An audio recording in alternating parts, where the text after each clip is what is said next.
All right.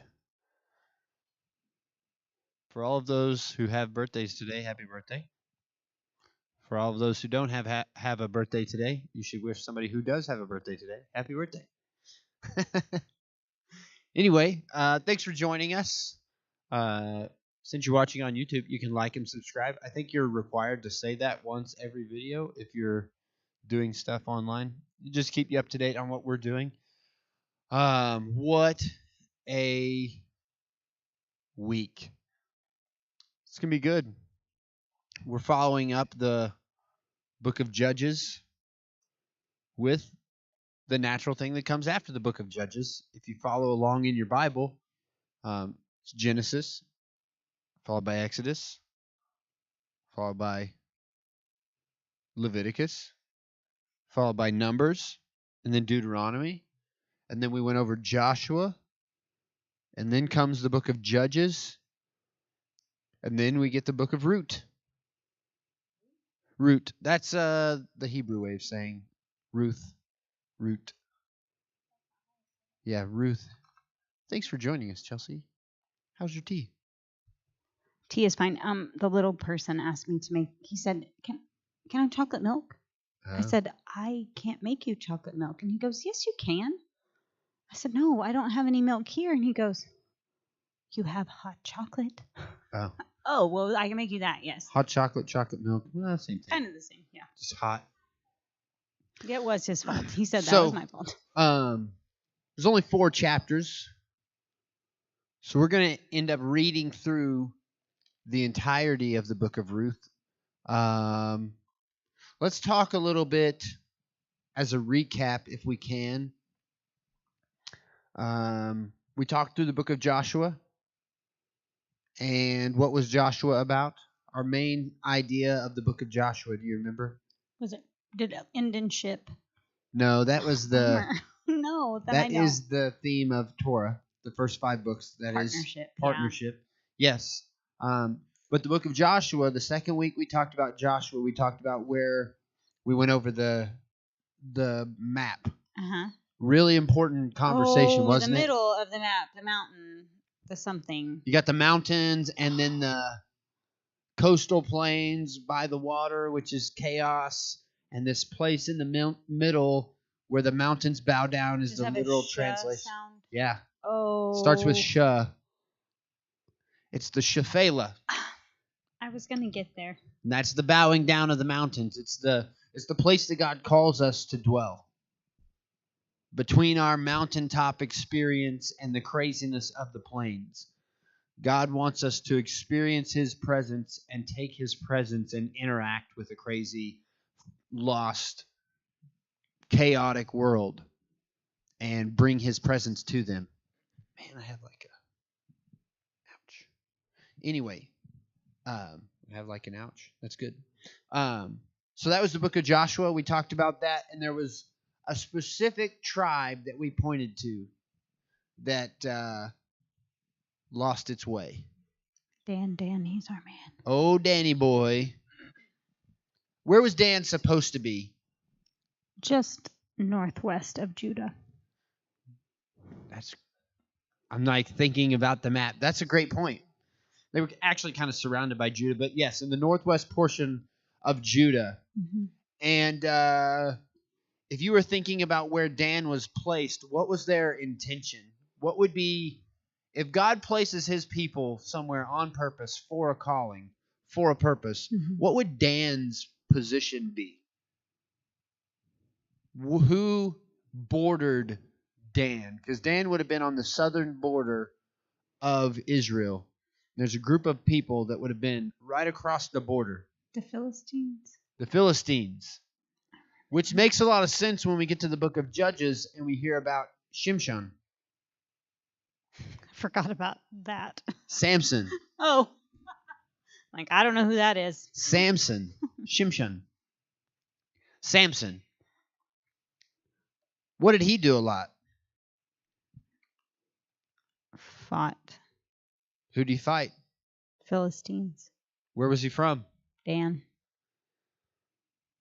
There we go. And we got into the book of Judges last week, and we talked about all the judges and how long they had how long the group was oppressed and how long they brought peace.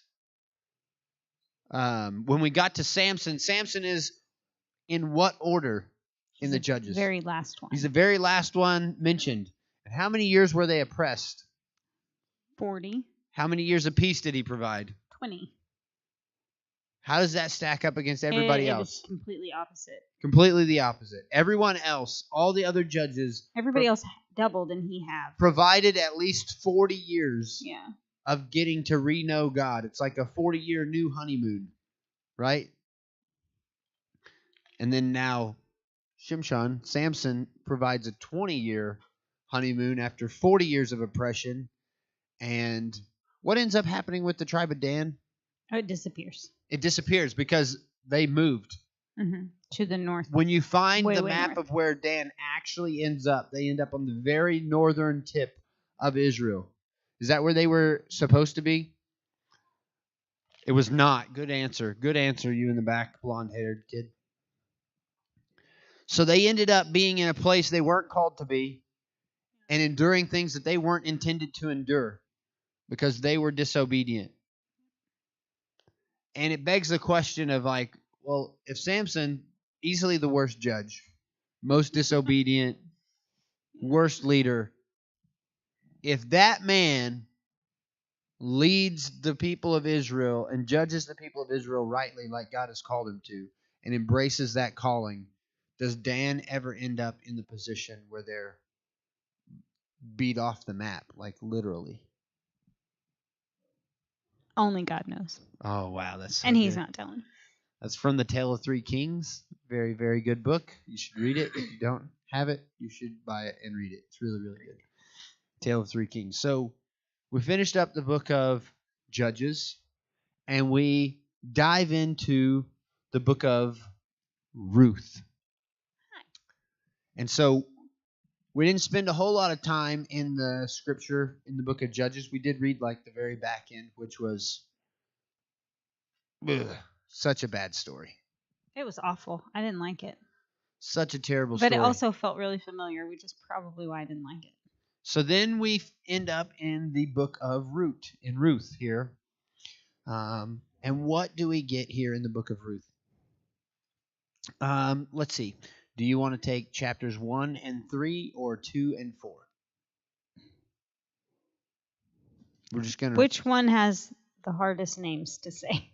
That's yes. the one I don't want to read. Probably the first one definitely has the Malon and Chilion and... That's mostly... Ephrathites. Yeah, you're going to... Is that right? I could say those then. Yeah. I'm good. I can read any of them. Alimelech and Naomi. Okay. So, the book of Ruth is happening during the time of Judges. Hey, you like my map? Yeah, we're going to get to that. I'm like, what's the... That's the Dead Sea. I see that. All right. You want to start or me? Pick. You start. Okay. We're going to just pick up in chapter 1. We're going to follow this story, and we'll stop and discuss a couple things here as we go through, but we're just going to try to walk through the book of Ruth. So here we go. In the days when the judges ruled, there was a famine in the land. So this is parallel with the book that we just read. And a man of Bethlehem in Judah went to sojourn in the country of Moab, he and his wife and his 2 sons. The name of the man was Alimelech, and the name of his wife, Naomi.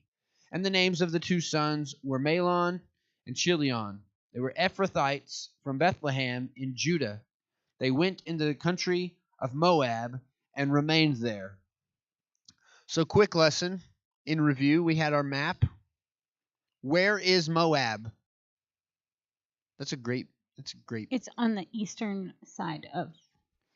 So from Judah, the biggest of the tribes, Bethlehem's kind of in northern Judah, and on the eastern edge of Judah is the Dead Sea and a little valley space that they call the Rift Valley. If there was a famine or a severe drought in Judah, chances are There's also one in the Moab. desert. In the desert.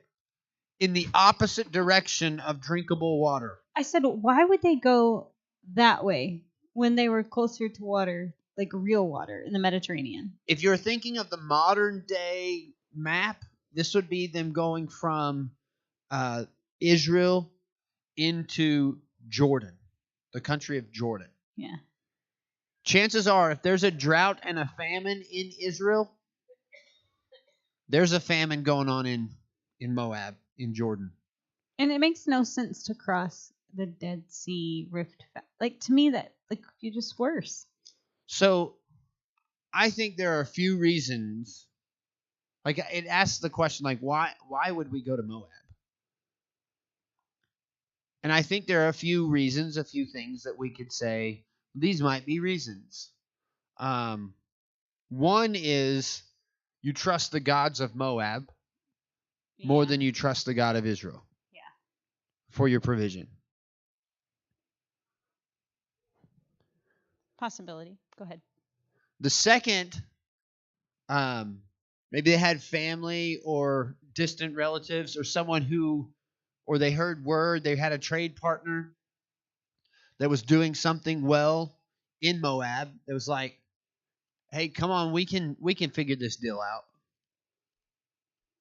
And so they went to meet up with somebody who they were familiar with.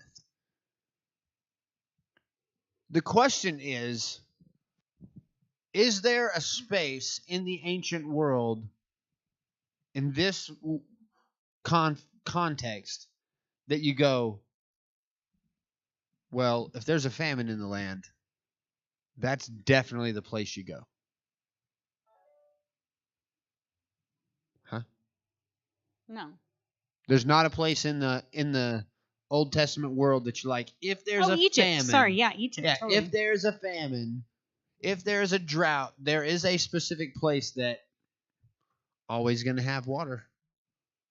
Well, and also the Goshen Valley. Yeah, the Goshen Valley, remember, is the most fertile land in all the world, where we deal with 5 to 6 feet of topsoil, fertile topsoil, to be able to farm over 100 feet of fertile topsoil. Why wouldn't they go to Egypt? Well, I think it's interesting that you said that they would trust gods of Moab more, potentially. Right. But what we talked about earlier is God told them not to go back to Egypt. Where was that? What do you mean, where was that? When did he say that? I don't remember, but you told me that they said that. Book of Leviticus. Oh, the law. Levitical law. Yeah, don't do that. We did talk about this earlier. You told me, yes. The Bible says, so this is what God called them. He called them out of Egypt. And he told them, don't go back. Yeah. Don't go back and trust Egypt, because Egypt isn't your provider, I am. That's what God said to them. So they said, well, God told us not to go here. They said, we're going to go here. Yeah, we're not supposed to go back to Egypt. But you didn't say we couldn't go to Moab. Let's keep going. So they ended up in Moab. Interesting conversation. But verse 3. Yeah, but Alimelech, the husband of Naomi, died, and she was left with her 2 sons. So it's Naomi, Mahlon, Chilion. And she's like, well, you're going to have to figure out a way to provide, so you probably ought to take wives. But they're in Moab. They didn't go back to Judah to take wives. So these 2 sons took Moabite wives, and the name of one was Orpah, and the name of the other was Ruth. They lived there about 10 years, and both Mahlon and Chilion also died. Wow, what a story. So that the woman Naomi was left without her 2 sons and her husband. So we got Alimelech, that I spelled in a different translation. Alimelech, A or an E, and Naomi have 2 sons, Mahlon and Chilion. And based on the Jewish writings, they were named in this order, Mahlon first and Chilion first. So we assume that he was the oldest. Mahlon was listed first and Chilion second.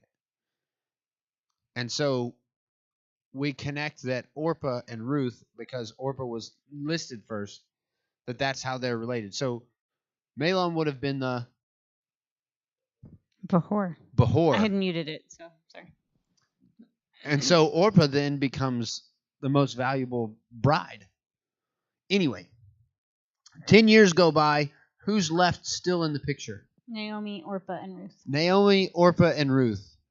That's it. Yeah. So we got Naomi is from where? From Judah. And her home that her husband would have still had possession of, that she would have been responsible for disposing of, is back in Bethlehem. Mm-hmm. And she's got these two daughters-in-law that are both from Moabite. They're from Moab. They're Moabitesses or Moabites.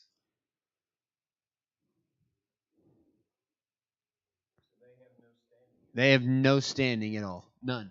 Matter of fact, if you read the Old Testament law, Moab was one of those people, one of those groups of people that God said, if you marry one, they're unclean and unwelcome in His presence for 10 generations. How many generations away is Jesus? Jesus? Well, we're not even going to get there. We'll talk. Just a second. Okay, that's we'll a get good question, though. Could be. Is.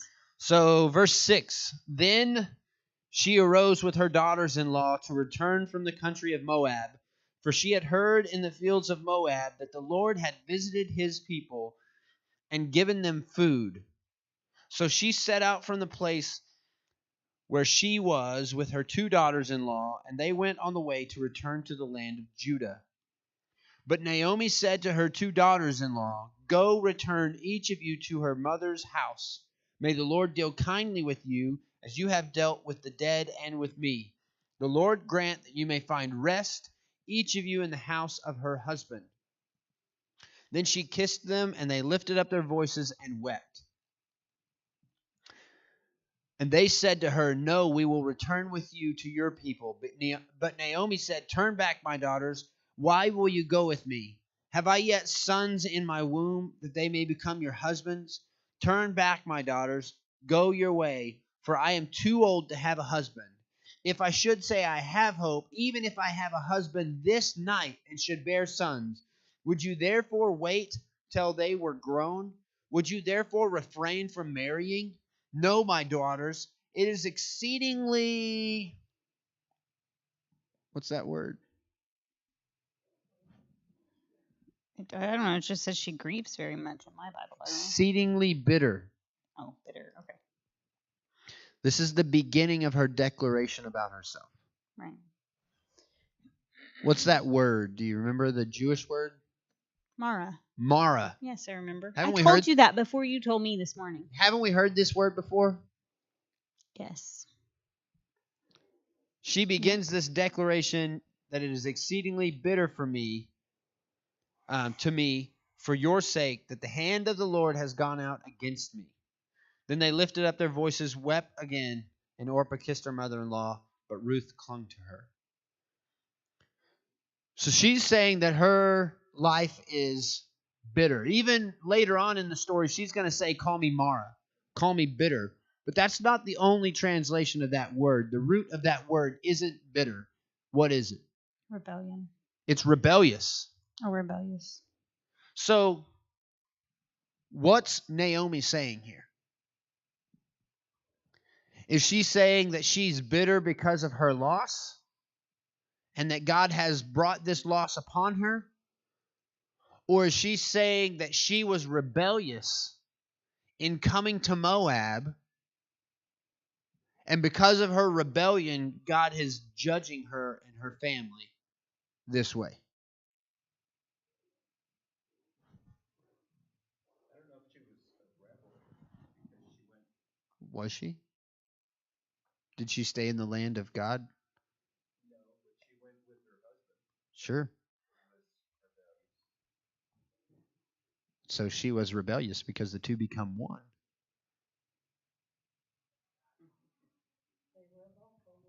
Yeah. It's a conversation that yeah, and of her loss. And so it's a great question, like which one is going on? She is declaring herself Mara. She's saying that she is bitter, but is she also calling herself rebellious and like recognizing some type of judgment on herself? I'm not saying that there's a right answer one way or the other. I'm just saying, like, most often we just read this and go, well, she's bitter because she's hurt, she's angry, she's disgusted. But I mean, there's more to the story.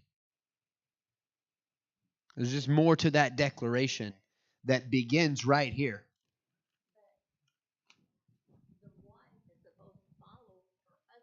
Yes, she's supposed to submit to him and follow him, but that doesn't mean she doesn't have a voice in the direction they can go. I mean, I ended up with 77 acres originally because, I mean, it's a true story. Anyway, so Ruth clung to her, but Orpah went back home. And she said, Naomi said, see, your sister-in-law has gone back to her people and to her gods. Return after your sister-in-law. But Ruth said to her, do not urge me to leave you or to return from following you. For where you go, I will go. And where you lodge, I will lodge. Your people shall be my people, and your God my God. Where you die, I will die, and there will I be buried. May the Lord do so to me, and more also, if anything but death parts me from you. And when Naomi saw that she was determined to go with her, she said no more. This is a refrain that you're going to hear a lot if you read through the Old Testament. From here all the way through the book of First and Second Kings and the Chronicles and Samuel's, both of them. These declarations by people of God, they're going to say, they're going to be making a covenant, a pact, and they're going to say, may the Lord do also to me, and even worse, if I don't follow through on this. And this is the declaration. Like, Ruth is making an oath to Naomi. Like, let God kill me and bury me in a ditch with no grave marker if I leave you and leave you helpless. So far, we have a pagan, rebellious Moabite woman that's the only one of character so far in the story. Crazy. Why is she rebellious? Huh? Why is she rebellious? Who? Did I just say that Ruth was rebellious? Yeah. She's born a pagan. Like, she's born outside of the covenant of God. Has no understanding of really what, and she's separated from the covenant. Like, there's no way for her to be brought back in. There's no way for her to be brought into the covenant. She's married now. She's a widow, and she's about to go. Ooh, this is great. I almost forgot. She's about to go back with her mother-in-law, who's like, don't go. Don't come back. Why doesn't she want her to come back? Because she's a Moabitess. So she's a Moabitess. She's from Moab. So what does that mean that if she enters into the land of Israel, what is she? Well, a foreigner, but in our terms, yes, an alien. She's an alien. She's a sojourner. She's a foreigner. So she would be an alien. Remember we talked through my obsession with AOWs. So she is definitely going to be an alien. Mm-hmm. Now, when she got married, she was purchased for a bride price. Right. And that bride price meant she was no longer part of her father's Beidav. Right. His household. Whose household was she now a part of? Alimelech. So Father Alimelech is now dead. Yes? Correct. So not only is she an alien, she is an orphan. An orphan. And a widow. And then after she becomes an alien orphan, her husband dies. Well, technically, Alimelech was dead before the boys were married. Fair enough. Still would have been an orphan. True. Then she becomes a widow. Like she is, if we are looking for a story about how do we treat these people, the book of Leviticus, the law, the Old Testament law, when we were talking about this, that was these people, right.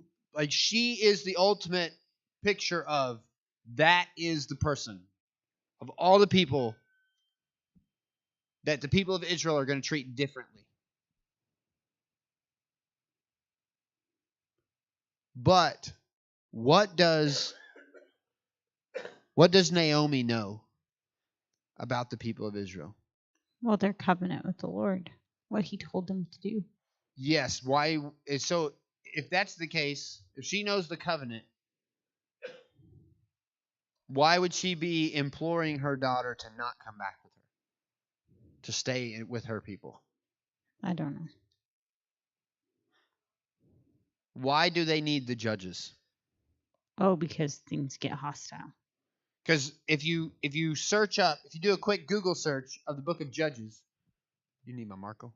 My marker? If you do a quick search of the old book of Judges and you type in cycle of, what are you going to get? Sin. Like if we trust that old Google search, we got this sin cycle. Sin is running rampant. They just cannot figure it out in Israel. Naomi knows there's a lot of people who are not actually upholding the law of Moses. The law that God, the covenant that God had given to his people. And she knows she is taking this Moabitess with her back to a place that's potentially hostile. But she's not going to tell her. She's just going to try to encourage her to stay home with her people. Okay, good. I'll finish this. So the two of them went until they came to Bethlehem. And when they came to Bethlehem, the whole town was stirred because of them. And the women said, "Is this Naomi?" It'd been 10 years. They didn't know. She said to them, "Do not call me Naomi. Call me Mara. For the Almighty has dealt very bitterly with me." So my footnotes say that Naomi literally means pleasant. Yeah. And then Mara is bitter. Wow. That's like the opposite of herself. The opposite of who God's called her to be. Yeah. And made her to be. Like, this is what's crazy. When you gave your daughter, especially your daughter, a name, most often that name was referencing some type of tree or shrub or plant. Huh? Or a lake. Something very, especially in the Old Testament, something very that told a story. So like Naomi, meaning what? Pleasant. And then because you're giving them a name that's meaningful because you're wanting that to come out in your child. That's what you're raising them to be. So she's raised to be pleasant, and now she's bitter and angry and frustrated. Because why? It says, verse 21, "I went away full, and the Lord has brought me back empty. Why call me Naomi, when the Lord has testified against me, and the Almighty has brought calamity upon me?" Naomi returned, and Ruth the Moabite, her daughter-in-law, with her, who returned from the country of Moab, and they came to Bethlehem at the beginning of the barley harvest. Evidently, the famine's over. That's what she was told. She said the Lord had showed up and brought food. Chapter 2. You're up. Oh, I will interrupt you. There was a relative of Naomi's husband, a man of great wealth of the family of Alimelech. His name was Boaz. So Ruth the Moabitess said to Naomi, "Please let me go to the field and glean heads of grain after him in whose sight I might find favor." So what does she know? She knows that the Israelites were told to leave. That's why I drew my picture. You drew your pictures? Yeah, to leave the corners of the field. So here's what's crazy about that. We go, oh, yeah, that's obvious. It's hard to get into those corners with your combines and your big tractors. But they were doing it by hand. They did not have combines and tractors. Yeah, and I thought that today, too. I was like, well, of course they would leave the corners because all the corners of the hayfield are never done because you don't, go in and back out and go in. And, well, no, it wasn't like that then. Yeah, it wasn't like that. They didn't have a tractor to get in there. Mm-mm. They're doing this by hand. Israel obviously has some type of reputation of, hey, because why else would she know that? Yeah, why else would she know that? She's a neighbor, so that'd be the only reason she would know. Hey, they're weird. They don't cut all their fields. They leave the corners. Why do they leave the corners? I don't know. I'll ask them next time I'm in town. But they also they not only leave the corners, but if they drop something, they don't pick it up. They're not supposed to pick it back up. And that would be so hard for me. I'm not supposed to touch that. So she's looking together to glean heads of grain after someone who she finds favor with. Yep. So is there a chance then? That declaration means there has to be a chance that she is going to show up somewhere and not find favor and be dealt with harshly. But she's taking the chance. She's going out because we can't just stay here and starve. Right, no. And obviously Naomi's too old to work. All right. And she said to her, "Go, my daughter." Verse 3, then she left and went and gleaned in the field after the reapers. And she happened to come to the part of the field belonging to Boaz, who was of the family of Alimelech. Now behold, Boaz came from Bethlehem and said to the reapers, "The Lord be with you." And they answered him, "The Lord bless you." Then Boaz said to his servant who was in charge of the reapers, "Whose young woman is this?" Who does she belong to? She's cute. Yeah. So the servant... This is what we were talking earlier. I was like, there's clearly, maybe not so clearly to us, but... Why would he ask clearly otherwise? In this conversation, he's like, well, I know who all those people are, but who's that pretty lady with? And you're like, okay, that's a little creepy, but I mean, he was obviously intrigued and attracted on some level. Anyway. So the servant who was in charge of the reapers answered and said, "It is the young Moabite woman who came back with Naomi from the country of Moab." Just in case you're wondering, she's a Moabite from Moab. Boaz. Yeah. It's like, hey, the first thing I'm going to let you know, oh yeah, that lady, Moabite. She's a Moabite. From Moab. From Moab. Well, they're pointing out he's like, oh yeah, she is pretty, but here's all the baggage she comes with. Right. She's Naomi's. She's Naomi's responsibility. Right. Her husband is dead. Mm-hmm. Did I mention she's from Moab? Like a Moabite. There is such a cultural stigma to marrying outside of Israel. Mm-hmm. At this time especially. Yeah. Because it falls in the law. Right. And obviously Boaz is a man who's keeping the law because the corners of his field aren't gleaned. Right. They're not harvested. Mm-hmm.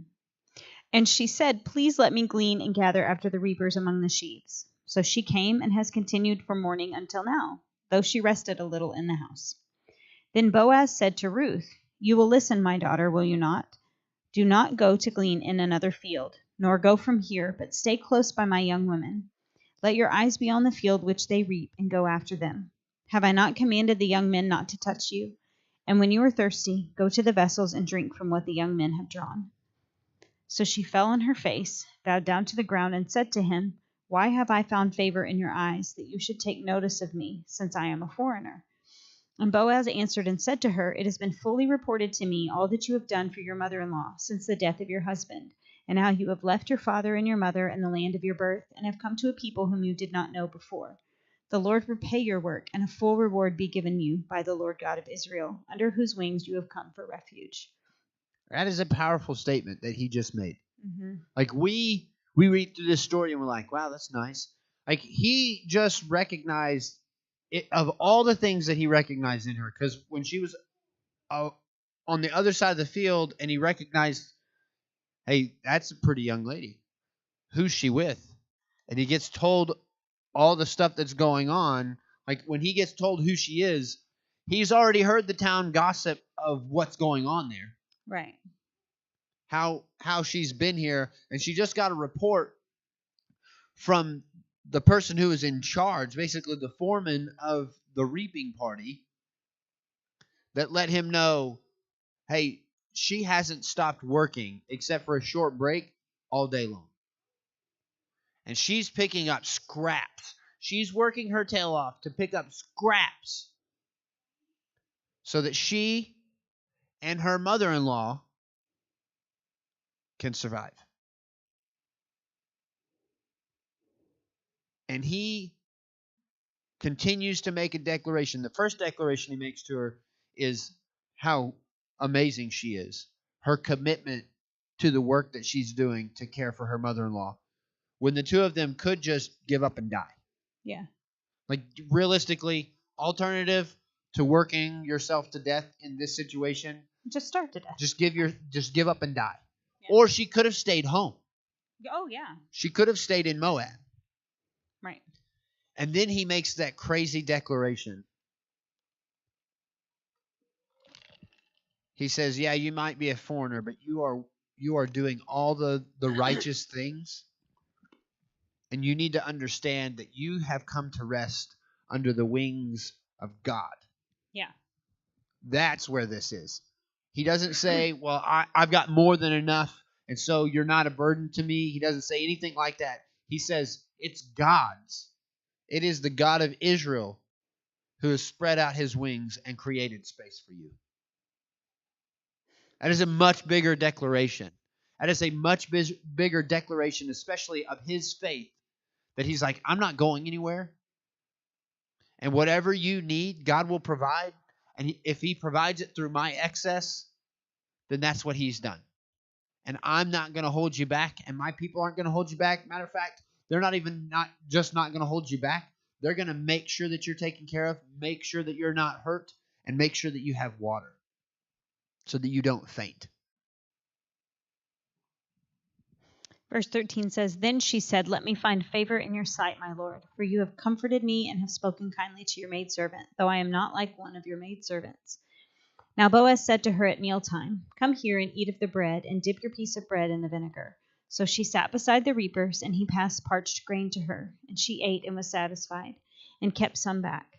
And when she rose up to glean, Boaz commanded his young men, saying, 'Let her glean even among the sheaves, and do not reproach her. Also let grain from the bundles fall purposely for her. Leave it that she may glean, and do not rebuke her.'" So that's crazy. There's a guy in the time of the judges and all their rebellion. You're telling me there's a guy who's actually following the law of God and how he's called it. Matter of fact, you have to assume that inside of his Beidov or his house, most of these reapers come from. Oh, yeah. So do you understand the command he's giving them? Give up some of your own. Yeah. Yeah. Hey, I know this grain is for us for the rest of the year, and it's supposed to take care of our whole family. I'm going to need you to leave some behind, intentionally. So that woman who falls into every category of destitute is taken care of. The ultimate AOW.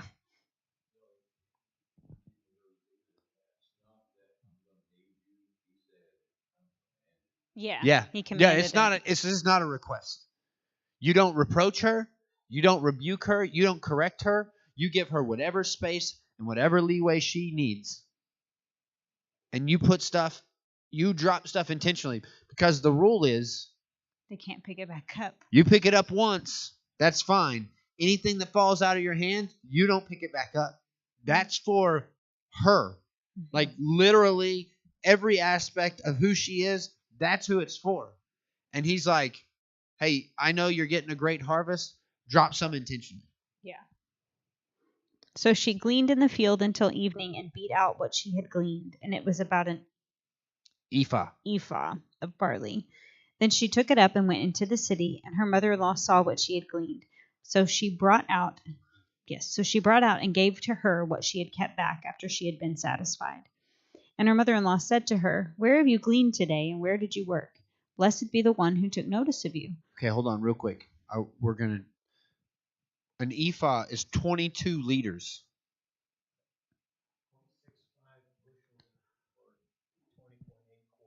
It's about 30. Did you look that up? It's on the footnotes.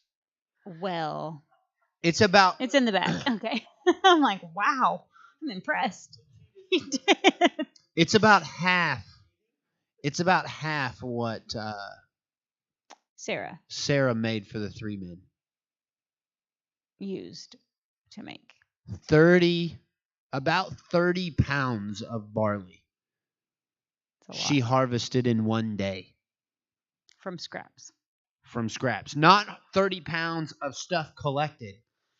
30 pounds of grain. Mm-hmm. After she had taken it and after she had threshed it out. Yeah. Separated the grain from the rest of the... That is...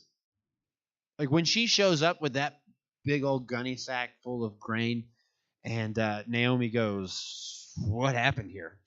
Where have you been? What in the world is going on? You have been extremely busy.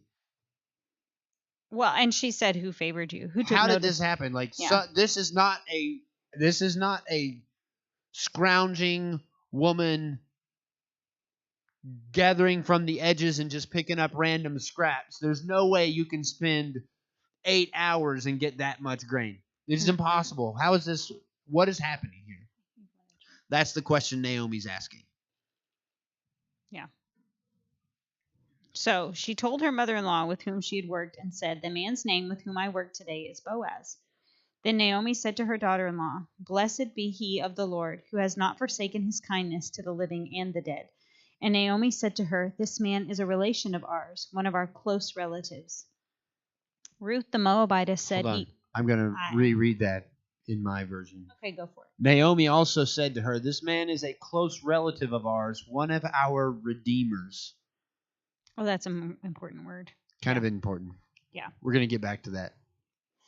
Ruth the Moabitess said, he also said to me, you shall stay close by my young men until they have finished all my harvest.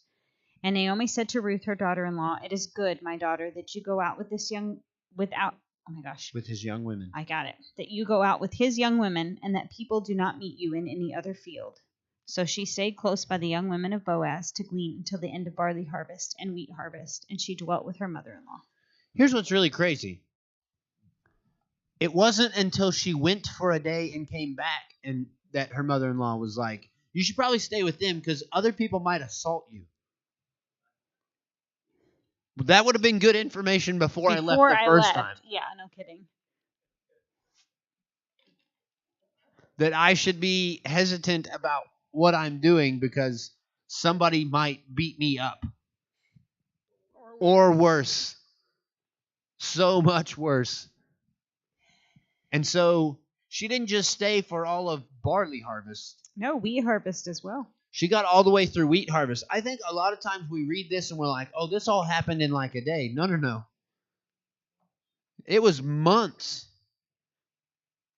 And this takes me back to another conversation, too. Because we harvest wheat in the summer. When would you harvest barley? The same time. They're back to back. Are they? Uh-huh. Okay, so several months anyway. Yes. Okay. Here's what's really crazy. How big is this field? How big a field are you imagining? They're out here harvesting. I was thinking like big, ginormous. Right? Enormous. But then you were does talking it tell about... you that? She's asking. Yeah, does it? But then he... Whoa. Yeah. It's a family field, and Boaz has a portion of it.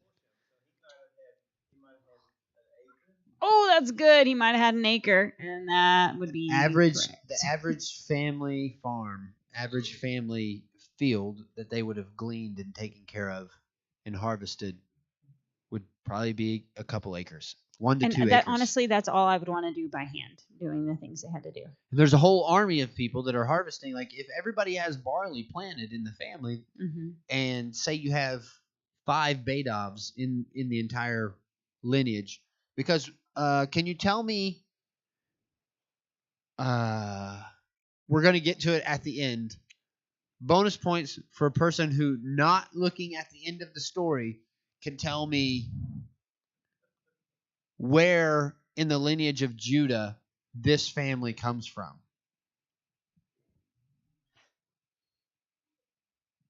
Without looking at chapter 4? Without looking at chapter 4. You said that at the end. So. You can give me, it is at the end. We are going to get to it. You can give me the mother or the son's name of who it comes from. Who? What? Who this family comes from, their lineage. Oh, from before them. From Judah. You can give me the son's name or the mother's name. Bonus points. Anybody? No, I have no idea. Perez, son of? I don't remember. Tamar. Wait, Tamar was Wasn't what? she the prostitute? Was she a prostitute? She dressed up like a prostitute. Who was she? Tamar married the oldest son of Judah, and he died. And then Tamar was given to the second son of Judah, and he didn't want her. He didn't want her, so he would spill his semen outside, and God killed him. And then she dressed up like a prostitute. Judah refused to give him to the third son, and he told her to wait until the third son was old enough. Third son became of age, and he wouldn't give him to her. So she dressed up like a prostitute and met him where they were out. And then conceived Perez. Conceived Perez, and they were going to take her out and kill her. But then she presented his cord and his staff. Yeah. And his seal. That was Judah. That's what I said. Perez was the son of Judah and Tamar. That's the lineage. That's where they're connected here. Perez, we're going to get there. That's in chapter 4. I just was asking. Anyway, so that's why they're in Judah. That's why they're in Bethlehem. Because that's their lineage. That leads down to Boaz. Anyway. I've known this, and it's still, every time I hear it, I'm reminded, and then it's just awesome. Craziness of what's going on. I'm glad you get chapter 3. So she's been living here. I know why you want me to. Well, I didn't realize it was going to line up that way, but then. Oh, this is so good because we're about to get. We're talking about it earlier, and I'm like, I don't know if that's appropriate. So now that Naomi and Ruth have been in town for 2 harvests, when the harvest gets done, Chelsea, what happens when the harvest gets done?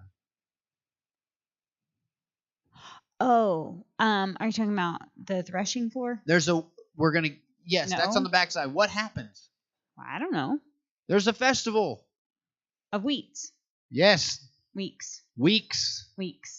I said wheats. Because there's about 7 weeks from the barley harvest until the new moon to the end of the wheat harvest. I mean, I don't know. The festival of weeks is at, what do we call it? When the day of Pentecost. Yom Kippur is over now. Started last night, ended today. That's the Day of Atonement. Yeah. Yeah.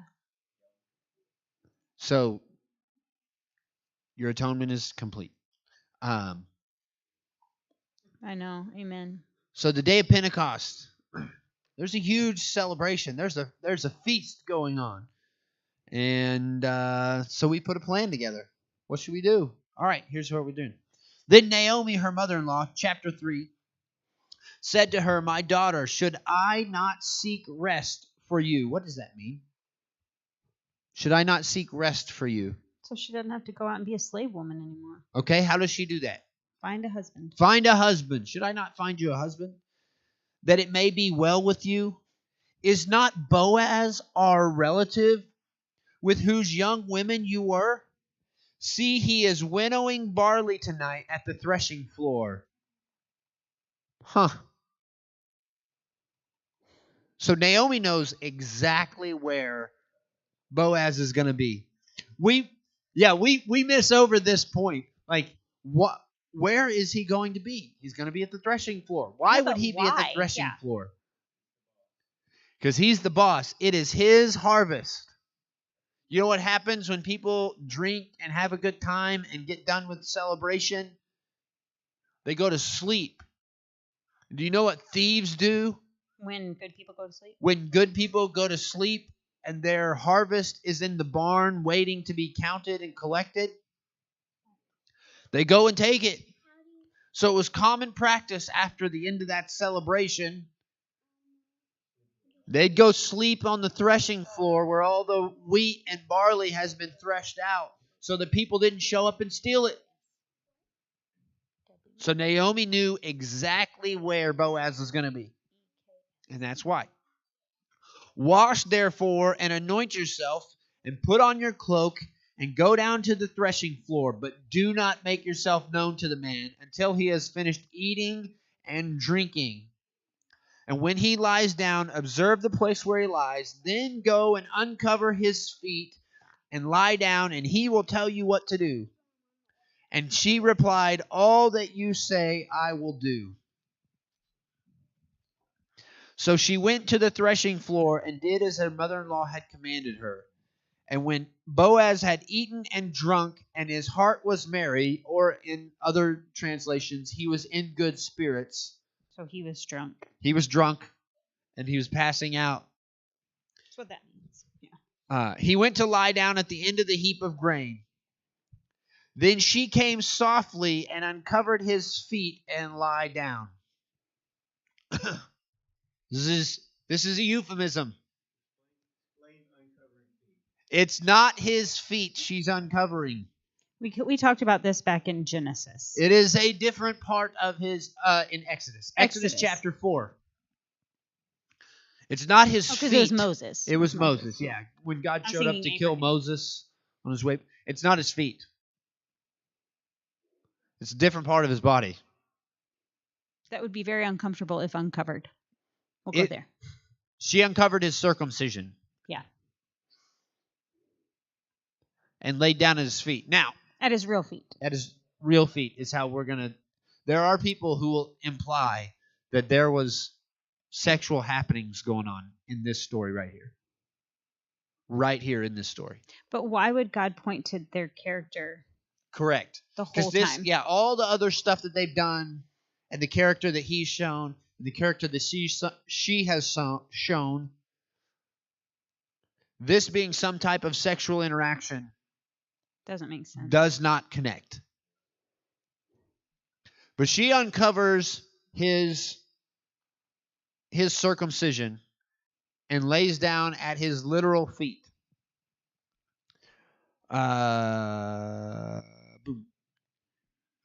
Verse 8. Verse 8. At midnight, the man was startled. Well, wouldn't you be? Got a little drafty in the old barn. So. It's drafty in the old barn there. He's like, "Whoo, that's not normal." And he turned over, and behold, there was a woman laying at his feet. And he says, "Who are you? And what is happening?" Well, and she didn't look the same. My spirits have worn off. Right. And she doesn't look the same. That's a great statement. I mean, think about it. Naomi told her, bathe yourself, put on your best garment. And you know she's not wearing that out in the field. Yeah, she's yeah, for sure. filthy out in the field. Anoint yourself with oil so you smell good. Yeah. Like all the things. So Get all gussied up and get ready for this deal. Gussied up. Yeah. And go sleep in the threshing floor on the ground. Yes. And the dirt, but it's fine. And you see his character immediately. Who are you? And he is concerned about what's going on. Mm-hmm. All right. And she answered, I am Ruth, your servant. Spread the corner. Yes. Corner of your garment. Spread the corner of your garment over your servant, for you are a redeemer. What is she doing? The corner of the garment being spread over her is a sign of betrothal. Yep. Of all the things she is asking for, the declaration she's making to him at the threshing floor is, I don't want to be your servant. I don't want to just be brought into your household. I want you to marry me. Pretty bold request from a woman who's not from there. Right, yeah. You know, she's a Moabite from Moab. Yeah. It's a pretty bold claim from a woman whose husband is dead, right, and she's not from here. She has nothing to offer. Nothing. But he's a kinsman redeemer. If you read through the book of Leviticus, the last chapter of the book of Leviticus is about what happens when you're separated from the covenant and outside the covenant and find yourself on the outside. What does it take to be brought back in? A redeemer. Somebody has to step in for you. Somebody on the inside has to bring you in.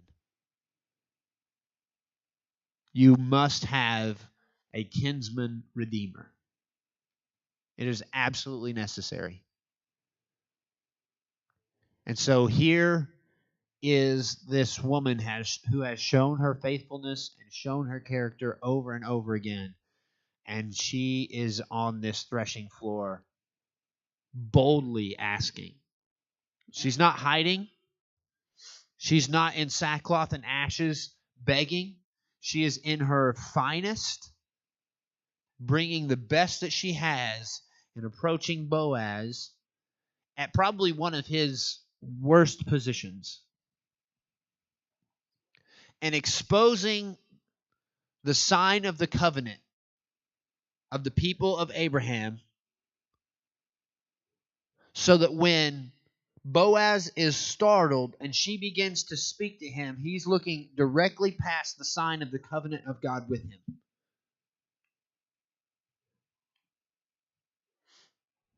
And in response to him looking and seeing the covenant exposed, she's asking that he deal with her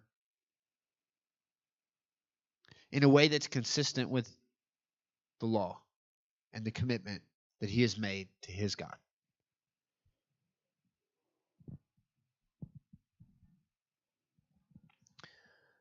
And he said, verse 10, may you be blessed by the Lord, my daughter. You have made this last kindness greater than the first, and that you have not gone after young men, whether poor or rich. And now, my daughter, do not fear. I will do for you all that you ask, for all my fellow townsmen know that you are a worthy woman. And now it is true that I am a redeemer. Yet there is a redeemer nearer than I. Remain tonight, and in the morning, if he will redeem you good, let him do so. But if he is not willing to redeem you, then as the Lord lives, I will redeem you. Lie down until the morning.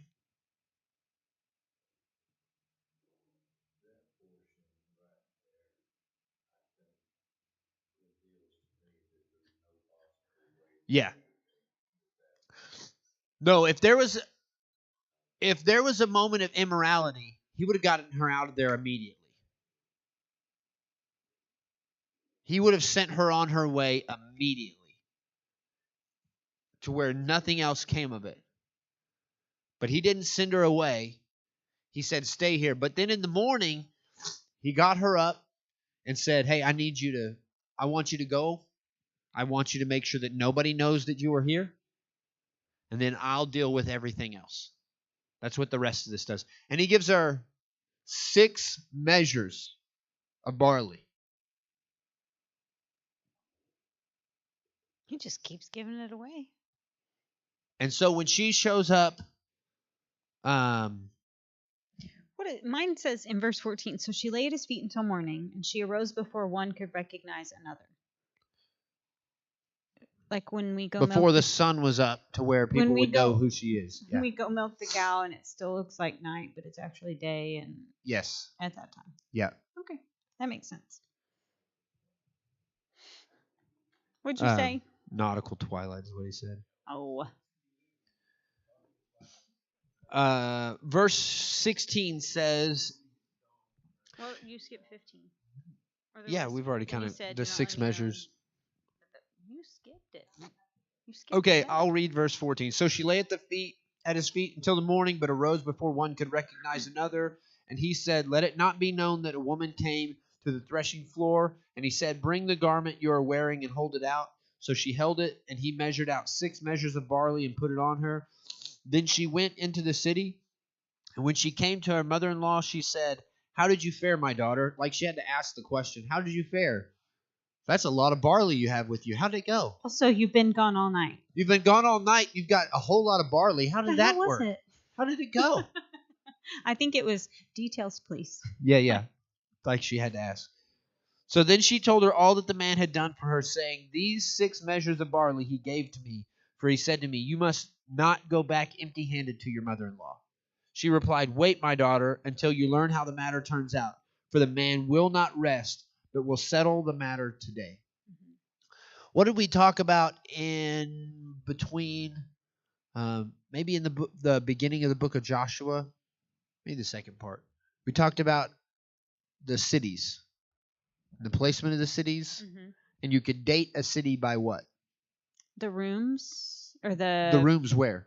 At the gate. The rooms at the city gate. Yeah. And what did we say happened at the city gate? If they're not using it to defend themselves, what are they doing? Business. They're doing city business. Yeah. Let's pick up in chapter 4.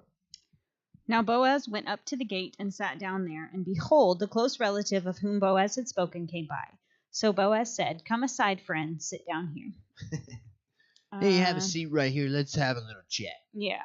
So he came aside and you enough or you can't refuse. He came aside and sat down, and he took 10 men of the elders of the city and said, sit down here. So they sat down. Then he said to the close relative, Naomi, who has come back from the country of Moab, sold the piece of land which belonged to our brother Alimelech. And I thought, literal brethren? Brethren. They're of the same family. That's how the kinsman redeemer works. Okay, so I'm just they're thinking, either brothers or cousins or something. Okay. They're close relatives that would have a beit of, have a house of their own. So if these are capable men who have the finances and funds to not just take care of their own house, but to take care of many households. Wow. Got it. Okay. Because you don't take a poor person. No. And them and their responsibility be taken on by another poor person. That just doesn't make sense. That's not God's economy. Okay, got it. Okay, verse 4. And I thought to inform you, saying, buy it back in the presence of the inhabitants and the elders of my people. If you will redeem it, redeem it. But if you will not redeem it, then tell me that I may know, for there is no one but you to redeem it, and I am next after you. Does he mean the literal land? Yes. The actual parcel of land that Alimelech owned. It was his. So it was sold. No, it wasn't sold. Okay. You can't sell land. Well, it says sold the piece of land which belonged to our brother. She is going to sell it.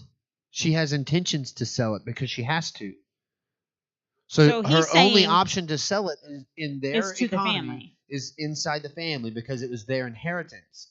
You can lease land You can people who are buying land, they don't actually buy the land because it They has to just be take it on. returned at the end of 7 years, and at the end of 50 years it returns back to its original owners. It is God's inheritance given to his people, and those people own it. They are renting the ability to get the crop out of the ground. That's all they're renting. They can't actually purchase it. Consider it Hawaii. Okay. You can't actually own the land. You can have a 99-year lease and build a house on that parcel of land, but they can't actually buy it. It has to remain in the family who it was given to, who by God during the conquest. And so Naomi, Alimelech has died, and Naomi is left with this parcel of land, and somebody has to redeem it, which means somebody has to take it into theirs. Yeah. And now what comes with it? Well, her. All of his Beit-Ov that remains. But what remains of Elimelech's Beit-Ov? Naomi and Ruth. That's it. And his land. And obviously Boaz's barley he keeps giving away. So Boaz, no, that's Boaz's. That's Boaz's. No, but he gave it to them. So they come with the barley if they haven't eaten it. This is a good point. Okay. Anyway. So he's saying, you buy it. You're closer than me. Uh-huh. You're the first in line as a kinsman redeemer. Mm-hmm. If you're going to redeem it, great. If not, let me know in the presence of all these people so that I can redeem it. And so he has a plan. Yeah, obviously. He's like hoping this guy will just back off. But then so he says the story takes a quick left turn. And he said, I will redeem it. I'll redeem it. I'll take some extra land. I can do this. Naomi, she can come into my house. Not a big deal. And then Boaz said, yeah. And he's on the day you buy the field from the hand of Naomi, you must also buy it from Ruth the Moabitess. Buy it. You must buy Ruth. Not buy it. It says buy it from the wife of the dead to perpetuate the name of the dead through his inheritance, which is saying you must buy her. Yeah, it's not saying you must buy it from Ruth. Well, that's you must buy Ruth. You are claiming her as a bride price. You are paying Naomi to come into your Beit-Ov, and you are giving her a bride price for Ruth. Because it is your responsibility, according to the... Which I think is interesting that he didn't just say, you need to redeem the dead son's wife, but he threw that word in, that M word. Yeah, you've got to marry her. No, the Moabitess. Yes, yeah. Knowing full well, it didn't matter about the marriage because that was obvious to him. He knows the custom, but he says... But taking on Naomi and carrying on the name of Alimelech wouldn't be that big a deal because he probably already has sons. And he can just say, oh, well, my next son born would be, I'll just name him Alimelech and carry on the thing. Carry it on, yeah. But he says, because you must also take... Because Naomi considers herself past the age of childbearing. Right. So the man would definitely consider Naomi past the age of childbearing. So he's like, doesn't cost me much. Taking on Naomi, get a bunch of land. I can hand it back. My kids are going to be set. Give me 2 more acres. I'll take that. And then he says, wife of the dead, perpetuate the name of the dead through his inheritance. And the close relative said, I cannot redeem it for myself, lest I ruin my own inheritance. I can handle 1 woman for this deal. I can't take 2. And to redeem through his inheritance. Yeah, so that's the question. You need to carry on the name because you are having a childbearing woman. So he's like, this is going to ruin it. That's too many mouths to feed. That's the end of...